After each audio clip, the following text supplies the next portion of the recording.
Hello and welcome to the channel. I am Wendy. This is Wendy's Pet Salon and this is my little salon at home. So welcome back to the channel, everybody. Today I'm just going to do one little clip and I'm just going to talk through my bathing technique.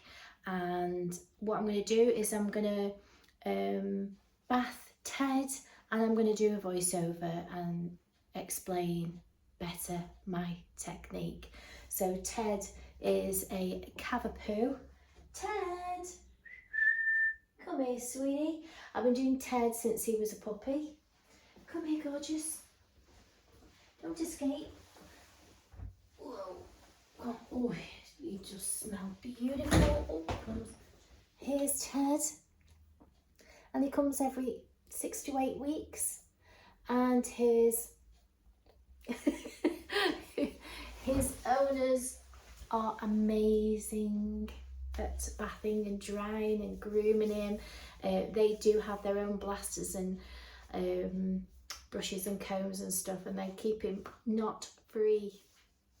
We absolutely love customers like that because it just makes, forget us, but it makes a dog's life so much better, because when we come, we can literally put them in the bath them, dry them, do the haircut, and everything's done. You see my cat, my cat making an appearance there. And I also want to say, I hope you're enjoying the videos. If you are, then please do consider subscribing. Many people do watch but don't hit the subscribe button and ring the bell so they get notified if and when I do post, which is nearly every day. Apart from Tuesday and Sunday, I do try and post every day on a daily vlog. So today I'm going to talk more about the bathing and the technique that I do. I have got a very busy day today. I've already seen Bruno and Tinkerbell today. I've got Teddy Cavapoo, Oscar Shih Tzu and Buddy Shih Tzu still to do today. But like I say, I'm going to concentrate on doing the shampoo with you. So the next clip you'll see will be Teddy in the bath, and then I will do a voiceover and explain it a lot better, because I know that when I start talking, it'll just drag on and you'll all be very bored and I won't get exactly what I want to say out. So I hope you enjoy the video and I'll see you at the end. So today I thought I'd share one of my bathing techniques and the science behind it. Firstly, I apply Ted's tearless facial before I move on to my shampooing. You may notice that I'm applying my diluted shampoo to a dry coat first rather than soaking Ted here with water straight away, and there's a reason for that. Shampoo contains ingredients called surfactants. These are cleansing agents that attach to oils, dirt and debris sitting on the hair shaft and skin surface. When I apply the product to a dry coat, those surfactants can bind directly to the grease and build-up without being immediately diluted. If we wet the coat first, water can sit on the surface of the hair and begin diluting the shampoo straight away. That can make the shampoo less concentrated at the point of contact, meaning it may take longer to break down the heavier oils. So applying it to a dry coat first helps me to target the dirt at source. Now, many groomers do wet the coat first, and that's still a perfectly good standard method for general washing. My approach is simply an alternative technique I use when I want a deeper, more targeted clean. I also use a frothing method. By turning the shampoo into foam, I can actually see where the product is sitting on the coat. When using a diluted shampoo bottle alone, it can be harder to see actually where it's gone. The foam shows me that I've got an even distribution across the dog. I always shampoo twice. The first wash loosens and lifts oils, dirt and debris. The second cleans the coat thoroughly once the initial layer has been removed. Rinsing is extremely important once the dirt has been broken down. If we haven't rinsed properly, leftover residue can irritate the skin and affect the coat condition. Because a deep clean can remove some of the dog's natural oils, I don't always use a heavy conditioner, but often finish with a light leave-in conditioning spray after blasting. This helps replenish moisture and supports the coat without weighing it down. And here is a bonus tip. The cleaner the coat, the faster it dries. When there's no residue left behind, water leaves the coat easily, making the drying process quicker and more comfortable for the dog. And that's how I achieve a healthy, happy dog with a deeper, professional wash. So I'm actually using a silicone body scrubber. I find this is a great way to apply my shampoo. It also helps bring up the natural oils in the skin, and I find it works a lot better than my hand. So it's having a rinse here.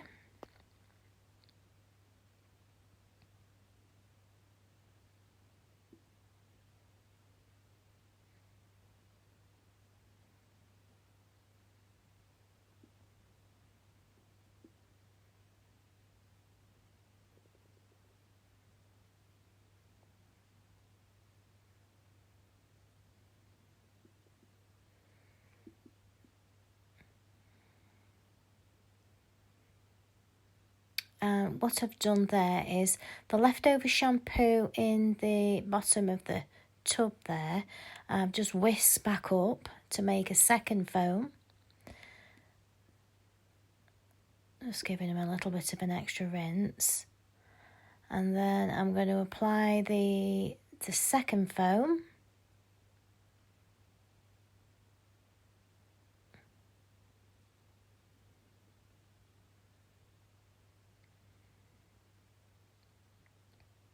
There we are.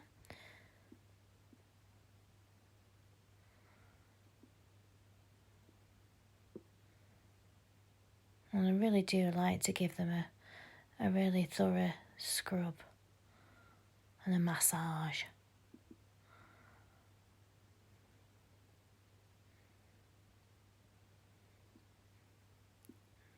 And as you can see, Ted isn't actually connected in the bath there because I've been doing from a baby.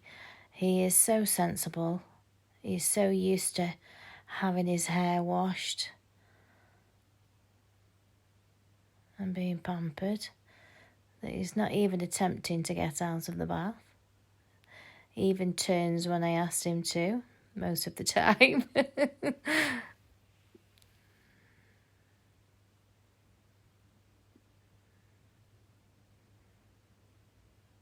You can see actually how this method really foams up.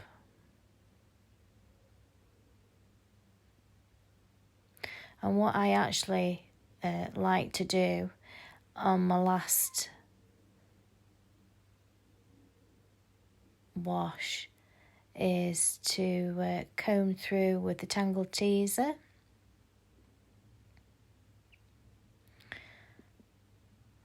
And it just helps loosen any dead coat that might be in there. And because his hair is sort of slippy, there's a lot more ply in the coat, and I'm gonna cause less breakage than I would do with a brush because the coat is coated with the shampoo.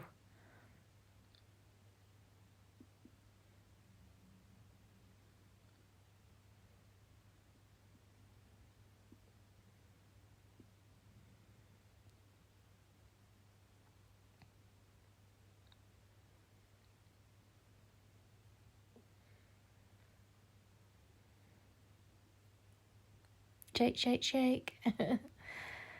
And then what I do is I like to give them a foot soak. So I've just added some water to the pot, a little bit of shampoo that was left over, and I will soak each foot. And even though I think that I've given him a really thorough clean, as you've seen, there will be plenty of dirt in this pot, believe me.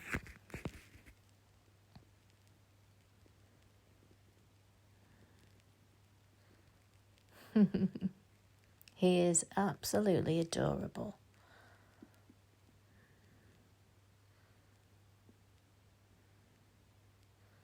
But it's a lovely little pot to soak their feet in. Just look.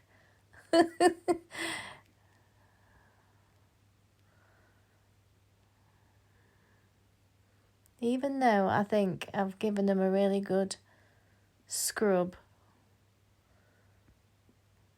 it's amazing what a little foot soak will do.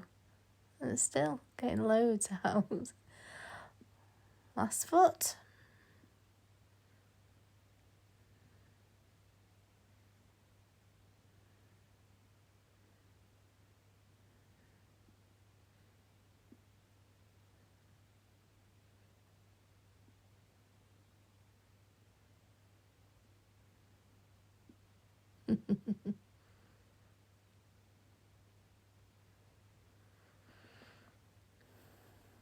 So, the final rinse, rinsing off all his facial.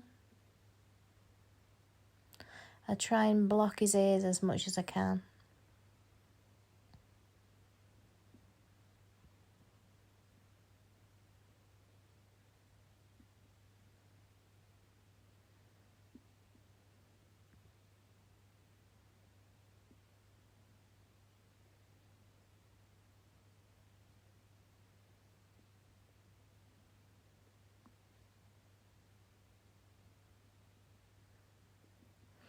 And I generally have the method of I rinse, and if I think I'm rinsed, I rinse again.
I'm asking him, do you want to shake?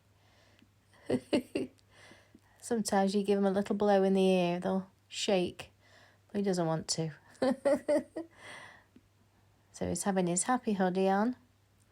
I'll give him a blast through. I'll put my ear defenders on.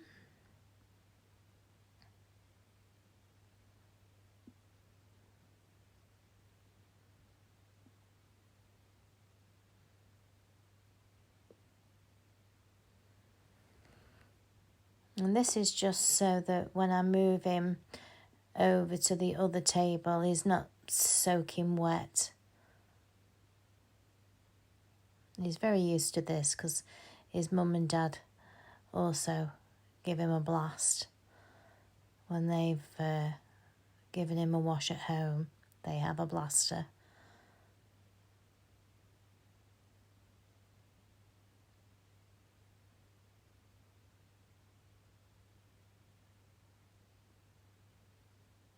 That's just really just a quick one. A quick blast. Just to get the excess water off.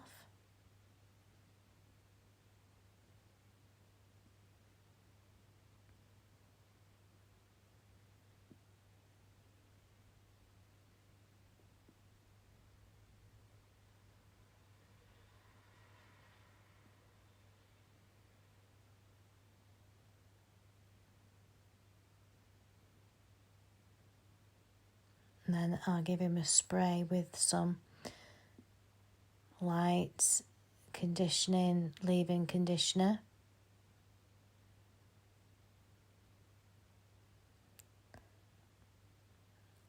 And then I put him on my drying table and I turn my finishing dryer on, blowing over, and I use my blaster to get him doubly dry.